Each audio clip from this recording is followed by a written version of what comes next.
बिस्मिल्लाहिर्रहमानिर्रहीम। अस्सलामुअलैकुम। 94 न्यूज़ की खास खबरों के साथ मैं हूं तहा। खबर शामिल करते हैं मदी बहाउद्दीन से। अजहर इकबाल की तफसीलात के मुताबिक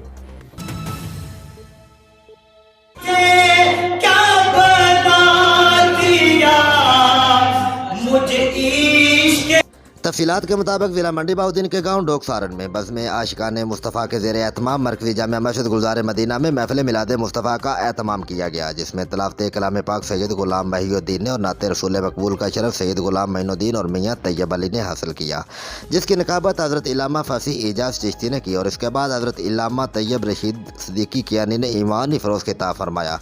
महफिल मिलाद मुस्तफ़ा में अहले इलाका की कसीर तादाद ने शिरकत की। रिपोर्ट अजहर इकबाल, 94 न्यूज़, तहसील रिपोर्टर मंडी बहाउद्दीन।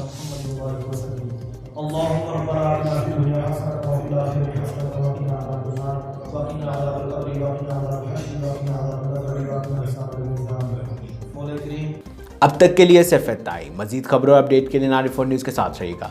अपना ख्याल रखिएगा। अल्लाह हाफ़िज़।